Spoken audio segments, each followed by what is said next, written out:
I mean, guys, you can't beat this, you know?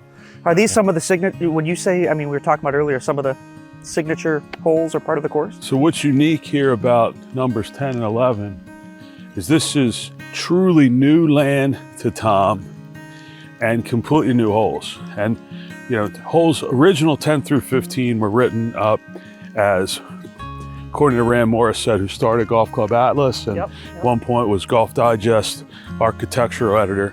Rand said that 10 through 15 at High Point to this day might be the best 6 consecutive holes Tom ever routed. Oh, wow. And we were able to bring those back as now 8 and 9, and then 12, 13, 14, 15. Just, again, even just standing here in the fairway, and there's just so much character. You turn around here and look at, you know, beautiful backdrop there. Tom, you said it, this is Northern Michigan right here. And you guys who know Northern Michigan really well, you can imagine. I mean, in the fall, this is just a sea of color, and it's spectacular.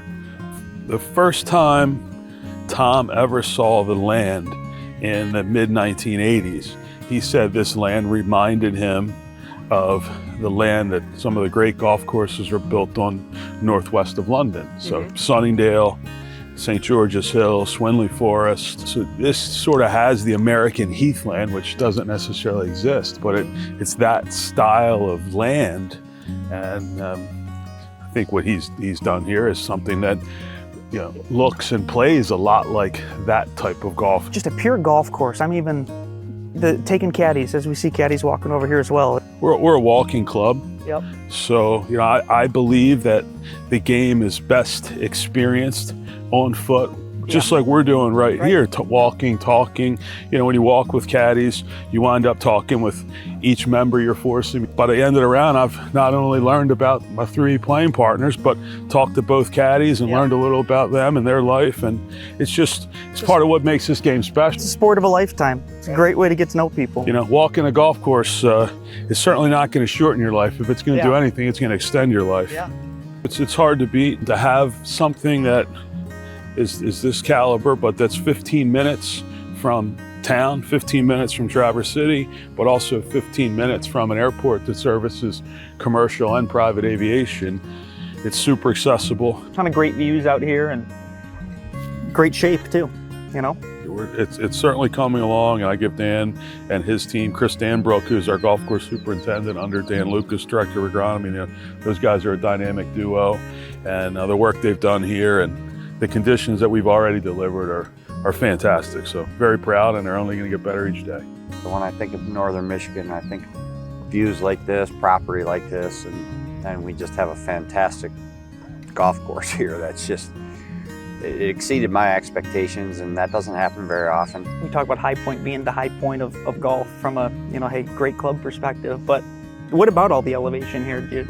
Well, from the highest point to the lowest point on the golf course, you've got 105 feet of elevation change. Oh, wow. Okay. But you know, in my opinion, and I've played it quite a few times, you never really feel the elevation change. Like 4, for instance, when you get down to that approach complex and you look back up toward the clubhouse way back in the distance, you realize how downhill you've come. But here, there's no extreme elevation change. It's kind of, you know, like we mentioned, you walk up to 8T, you walk up to 13T, and then kind of the down is gradual. But it certainly makes the game interesting and makes for some unique bounces day in and day out. I love that little halfway shack, and this is a great hole as well.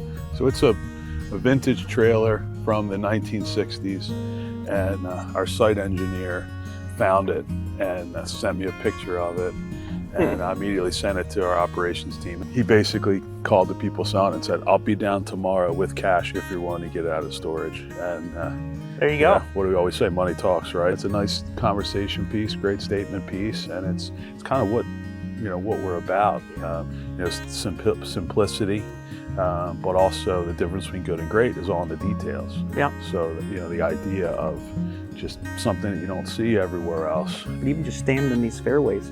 I remember we were at the U.S. Junior Am last year at Oakland Hills, and we was actually talking to Charlie Woods a little bit, and he was talking about playing in Florida and how it's all flat. Yeah. And he was like, I can't believe even these fairways are so much different in Michigan, and Northern Michigan here, you notice stuff like that playing everywhere, and I'm sure the national membership appreciates the different landscape like that. Absolutely. I mean, there's guys that, we've got some Florida guys that were close to me that the first time they ever came to Northern Michigan was summer of 22, and we're trying to get this thing through entitlements and appropriations, and these guys knew me, they wanted to be a part of it, and I said, well, what do you think of Michigan? They said, never been. And I said, well, before you commit, why don't you come up? And I can tell you that there were 7 guys that took that trip with me, and 6 of them are our founding members and the others are national members. It's awesome. No, that's great.